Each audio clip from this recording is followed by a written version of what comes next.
नमस्कार प्रेक्षकांनो, शुभ विवाह या मालिकेच्या आजच्या भागामध्ये इथे आता भूमीने चांगली युक्ती केलेली असते. भूमीने चक्कर येण्याचं नाटक करत हॉस्पिटलमध्ये आलेली असते. तेव्हा डॉक्टर तिला चेक करतात आणि म्हणतात की काळजी करू नका, तुम्हाला खूपच जास्त विकनेस आहे. सकाळपासून तुम्ही काही खाल्लेलं नाही आहे का? त्यामुळे तुमच्या शरीरामध्ये ताकदच नाही आहे, म्हणून तुम्हाला चक्कर आली. तेव्हा इथे हवालदार मॅडम यांना डॉक्टरांनी बाहेर थांबायला सांगितलेलं असतं आणि तेव्हा डॉक्टर भूमीला चेक करत असतात. चेक केलेलं असतं. डॉक्टर म्हणत असतात की मी आत्ताच त्या पोलिसांना सांगते, तातडीने तुम्हाला काहीतरी खायला द्यायला. तुम्ही काहीतरी खाऊन घ्या, त्याआधी मी तुम्हाला गोळी देते, म्हणजे तुम्हाला बरं वाटेल. तेव्हा इथे डॉक्टर भूमीला आता गोळी देत असतात आणि पाणी देत असतात. भूमीच्या हातातून पाण्याचा ग्लास खाली पडतो. डॉक्टर म्हणतात काही हरकत नाही, मी तुमच्यासाठी दुसरं पाणी घेऊन येते आणि काहीतरी खायला द्यायला सांगते. तेव्हा प्रेक्षकांनो, भूमी आता मनापासून डॉक्टरला सॉरीसुद्धा म्हणते. डॉक्टर तिथून गेल्यानंतर भूमी त्यांचा मोबाईल घेते आणि मोबाईलवरून लगेचच एक व्हॉईस नोट ती आता बलदेवला पाठवते. ती म्हणत असते की दादा, मी तुला जास्त काही सांगत नाही, फक्त एवढं ऐक, इथे अपूर्वाने पूर्ण फिल्डिंग लावून ठेवली की आम्हाला कुणीही भेटू शकत नाही, आमचं म्हणणं कुणापर्यंतही पोचू शकत नाही आणि ती हे सगळं मुद्दामून करते.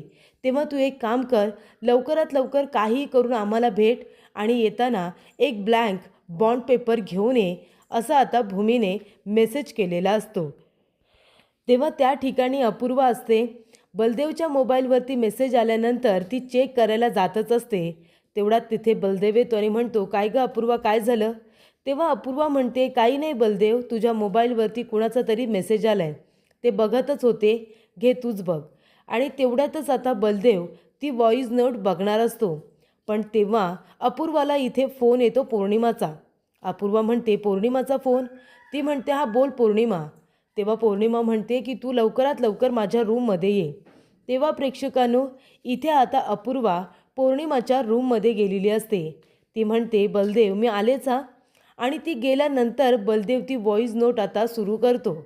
तेव्हा त्याच्यामध्ये भूमी म्हणालेली असते की दादा, अपूर्वाने इथे पूर्ण फिल्डिंग लावले, आम्हाला कुणालाही भेटू देत नाही आहे. ती हे सगळं मुद्दामून करते. तेव्हा तू एक काम कर, काहीही करून तू लवकरात लवकर आम्हाला भेटण्याचा प्रयत्न कर आणि येताना ब्लँक बॉन्ड पेपर घेऊन ये. तेव्हा प्रेक्षकांनो, इथे आता बलदेवला सत्य समजलेलं असतं. अपूर्वा हे सगळं मुद्दामून करते हे कळलेलं असतं. तेवढ्यातच इथे डॉक्टर येतात. भूमीच्या हातामध्ये त्यांचा मोबाईल असतो. भूमी म्हणत असते की तुमच्या मोबाईलवरती फोन आला होता, मी तुम्हाला द्यायलाच येणार होते, तेवढ्यात तुम्ही आलात. डॉक्टर म्हणतात काही हरकत नाही. तेव्हा भूमी म्हणते, बरं झालं मी इथे व्हॉईस नोट दादाला पाठवली आणि डिलीटसुद्धा केली, नाहीतर डॉक्टरांना माझ्यावरती संशय आला असता. तेव्हा तिने आधीच व्हॉईस नोट डिलीट वगैरे करून ठेवलेली असते. त्यानंतर प्रेक्षकांनो, इथे आता अपूर्वा पौर्णिमाला भेटायला आलेली असते. ती म्हणते, अपूर्वा, की का मला इथे बोलावलंस तू पौर्णिमा? तेव्हा पौर्णिमा म्हणते, अपूर्वा अगं बघ ना, भूमी आणि आकाशवरती आमच्या सगळ्यांचा विश्वास होता, पण ते दोघेजण एवढं मोठं काम करतील आम्हाला वाटलंसुद्धा नव्हतं. त्यांच्या इथे गुन्ह्याची शिक्षा संपूर्ण कुटुंबाला का मिळावी? ते दोघेजण महाजन गारमेंटचे करता धरता होते. त्या दोघांनी गुन्हा केलाय तर बघ बघ जरा, महाजन गारमेंटचे सगळे शेअर पडतायत. पण हे होऊन जमणार नाही. तेव्हा अपूर्वा आपल्या मनामध्ये म्हणते की अरे वा, मला तर हेच हवं होतं, मला महाजन गारमेंट्स उद्ध्वस्त तर करायचे. तेव्हा पौर्णिमा म्हणत असते, अपूर्वा अगं असं होऊन कसं जमेल? अगं तुमच्या भविष्याचा विचार करायला नको का? आता अपूर्वा आता विचार करत असते की आमच्या भविष्याचं काय? तेव्हा पौर्णिमा म्हणत असते की हे बघ, माझं ना कोणी पुढे आहे ना मागे आहे, मी एकटी आहे, माझं काय मी कसंही बघेन. पण अगं तुमचं काय, तुझं बलदेवचं काय? माणसे अथर्व दोघेजण अजून अल्लड आहेत, त्यांना काही करत नाही आणि ते दोघेजण एवढा मोठा बिझनेसचा भार सांभाळू तरी शकणार आहेत का? पण बलदेवचं आणि तुझं तसं नाही आहे. तुम्ही दोघेजण सक्षम आहात आणि मला तुमच्याबद्दल खूपच आपलेपणा वाटतो. म्हणून मी तुला सांगते की असे जर शेअर्स पडायला लागले ना तर कंपनीचं खूप मोठं नुकसान होईल. तेव्हा मला काय वाटतं, आपण आता लोकांना असं सांगितलं पाहिजे की आकाश आणि भूमी यांचा बिझनेसजवळ काही संबंध नाही आहे. आकाश हा ओनर होता, मालक होता, पण आता तो कुणीच नाही आहे. त्यानंतरच आपले शेअर थांबतील, ते पडणार नाही. तेव्हा तुला जर आता तुझ्या भविष्याचा विचार करायचा असेल तर महाजन गारमेंट्स वाचवलं पाहिजे आणि त्यासाठी तूच काहीतरी केलं पाहिजे. संपूर्ण प्रॉपर्टी तुमच्या नावावरती झाली पाहिजे असं आता पौर्णिमा म्हणत असते. त्यानंतर प्रेक्षकांनो, अपूर्वाने इथे आता डोक्यामध्ये घेतलेलं असतं, काही झालं तरी संपूर्ण प्रॉपर्टी माझ्या नावावरती झाली पाहिजे, तेव्हाच मी सगळ्या कुटुंबाला त्रास देऊ शकेन. आणि तेव्हा प्रेक्षकांनो, इथे आता बलदेव आलेला असतो, कोर्टामध्ये वकील बनून आलेला असतो. आणि तेवढ्यातच इथे भूमी आणि आकाश दोघेजण बलदेवची वाट बघतच असतात. आणि तेव्हा प्रेक्षकांनो, इथे आता हवालदार भूमी आकाशवरती लक्ष ठेवून असतात. आणि तेव्हा इथे बरोबर बलदेव आलेला असतो आणि त्याने जे काही जेवणाचा डबा आणलेला असतो तो मुद्दामूनच हवालदाराच्या अंगावरती सांडवलेला असतो. आणि तो म्हणतो, सॉरी बरं का, सॉरी, माझ्याकडूनच चुकून झालं, तुमच्या इथे अंगावरती कपड्यांवरती इथे डाळ सांडली. तेव्हा तो म्हणतो, मी धुवून देतो. साऊथ इंडियन लुक करून तो त्या ठिकाणी आलेला असतो आणि त्याच पद्धतीने तो बोलत असतो. तेव्हा हवालदार म्हणतात, एक मिनिट, कोर्टामध्ये काय तू पाणी ठेवलेस का? मला बाहेर जाऊन आता सगळं क्लीन करून यावं लागेल. तेव्हा तू इथे यांच्यावरती लक्ष ठेव, मी लगेच जाऊन आलो. तेव्हा इथे तो बलदेव असतो. तेव्हा आकाश म्हणत असतो, बलदेव तू? तेव्हा बलदेव म्हणतो, माझ्याकडे बघून बोलू नका, पुढेच बघून बोला, कुणाला संशय यायला नको. तेव्हा इथे बलदेव आता आकाशच्या शेजारी बसलेला असतो. तेव्हा भूमीसुद्धा म्हणते, बलदेव दादा, क्षितिजा कशी आहे? तेव्हा बलदेव म्हणत असतो की क्षितिजा बरी नाही आहे, शांत झाली आहे खूप. तुम्ही जेव्हापासून इथे आलाय ना, गप्प झाले एकदम, कुणाशी बोलत नाही, कुणाचं काही ऐकत नाही. तेव्हा इथे भूमीला काळजी वाटत असते. तेव्हा आकाश म्हणतो, भूमी आपण याबद्दल नंतर बोलू, आधी कामाचं बोलूया. तेव्हा आकाश म्हणत असतो की हे बघ बलदेव, आम्ही काय सांगतोय ते शांतपणे ऐक. रागिनी आत्या जिवंत आहे. रागिनी आत्याला आम्ही बघितलं. जेव्हा आम्हाला इथे गाडीमध्ये टाकून पोलीस स्टेशनला घेऊन येत होते ना, तेव्हा बंगल्याच्या बाहेर रागिनी आत्या हसत होती, नाचत होती. मग आता रागिनी आत्या जिवंत आहे तर आम्ही न केलेल्या गुन्ह्याची शिक्षा का भोगायची? तेव्हा इथे भूमी म्हणत असते की दादा, तू एक काम कर, गायकवाड सरांना भेट आणि त्यांना सांग, सत्य घटना संपूर्णपणे सांग, ते तुझी नक्की मदत करेल रागिनी आत्यांना शोधण्यासाठी. आणि रागिनी आत्या हे सगळं करते महाजनांच्या प्रॉपर्टीसाठी. आम्हाला दोघांना अरेस्ट झाले म्हणजे आता शेअर्स वगैरे पडतील. तेव्हा रागिनी आत्या काहीही करेल आणि संपूर्ण प्रॉपर्टी स्वतःच्या नावावरती करण्याचा नक्कीच प्रयत्न करेल. तुला आपली प्रॉपर्टी वाचवायची आहे, म्हणून जे बॉन्ड पेपर तुला आणायला सांगितलेत ना, ते लवकरात लवकर दे. मी त्याच्यावरती सही करतो आणि संपूर्ण प्रॉपर्टी मी तुझ्या नावावरती करून ठेवतोय. आपल्याला काही करून आपली प्रॉपर्टी वाचवायची आहे, कळलं तुला? तेव्हा इथे बलदेव म्हणत असतो, अरे आकाश, किती विश्वास ठेवशील माझ्यावरती? इतका आंधळा विश्वास. तू जरी हे नसतं केलंस ना तरीसुद्धा मी तुमच्या बाजूनेच आहे, मी तुमच्या बाजूनेच लढतोय. तुम्हाला इथून बाहेर काढल्याशिवाय मी सुद्धा स्वस्थ नाही बसणार आहे. तेव्हा हे सगळं नाही करायची गरज. तेव्हा आकाश म्हणतो, सध्या तरी मला आपली संपूर्ण प्रॉपर्टी रागिनी आत्याच्या तावडीतून वाचवायची आहे. ती बाई इतकी नीच आहे ना, ती काही करेल आपली प्रॉपर्टी लुबाडण्यासाठी. आता मला आणि भूमीला तिने जेलमध्ये पाठवले, त्यानंतर ती तुम्हाला सगळ्यांना त्रास द्यायला सुरुवात करेल. म्हणूनच मला संपूर्ण प्रॉपर्टी तुझ्या नावावरती करून ठेवायची आहे, म्हणजे कुणाला काही कळणार नाही. त्यानंतर प्रेक्षकांनो, इथे आता बलदेवच्या नावावरती संपूर्ण प्रॉपर्टी करून ठेवलेली असते. बलदेव म्हणतो की तुम्ही काळजी करू नका, मी लवकरात लवकर गायकवाड सरांना भेटून तुमच्याबद्दल सांगेन आणि रागिनी पटवर्धनचा शोध घ्यायला सुरुवात करेन. आणि तेव्हा प्रेक्षकांनो, इथे आता बलदेव आलेला असतो अपूर्वाला भेटायला. तो म्हणतो, अपूर्वा, हे सगळं काय आहे? तू आकाशभूमी यांना इथे घेऊन आलीस तर आलीस, त्यांना तू कोर्टामध्ये घेऊन गेलीस ते सुद्धा आम्हाला सांगितलं नाहीस. आम्ही त्यांना भेटायचं कधी? तू आम्हाला त्यांना भेटू का देत नाही आहेस? तेव्हा अपूर्वा म्हणते, कारण तुला माहिती आहे, आम्ही एका गुन्हेगाराला कुणालाही भेटू देत नाही. तेव्हा त्याचं मानसिक संतुलन हे बिघडले, या गोष्टीवरती कुणाचा तरी विश्वास बसणार आहे का? काहीतरी कारण द्यायचं म्हणून देऊ नकोस. तेव्हा अपूर्वा म्हणते, एक मिनिट, तू त्या 2 गुन्हेगार लोकांना एवढं फेवर का करतोयस? त्या दोघांनी रागिनी पटवर्धनचा खून केला आहे. तेव्हा इथे आता बलदेव म्हणत असतो, खून केला ही गोष्ट अजून सिद्ध झालेली नाही आहे. जेव्हा कोर्ट त्यांना गुन्हेगार ठरवेल ना, तेव्हाच त्यांना मी गुन्हेगार मानेन, तोपर्यंत नाही.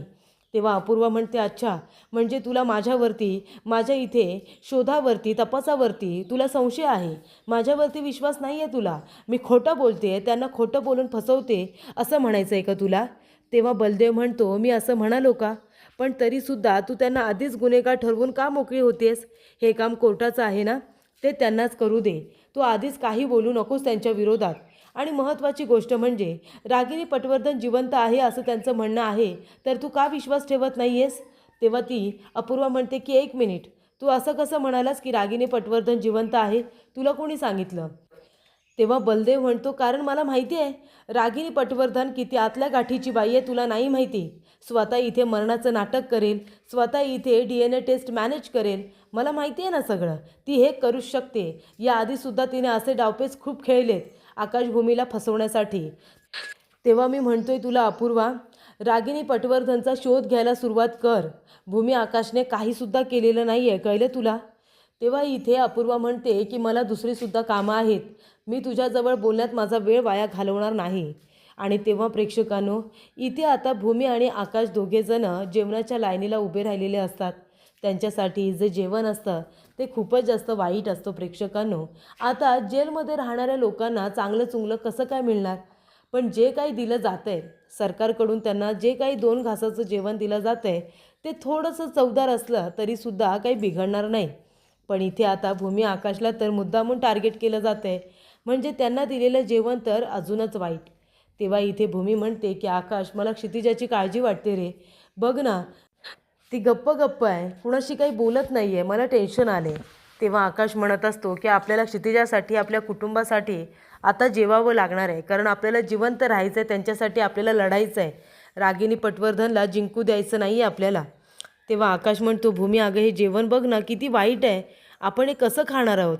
तेव्हा इथे भूमी म्हणते, हो ना, असं जेवण आपण कधीच खाल्लेलं नाही आहे आकाश, कुणाच्याच वाट्याला असं जेवण यायला नको. तेव्हा भूमी म्हणते, आकाश मला तुझ्यासाठी तर खूप वाईट वाटतंय रे.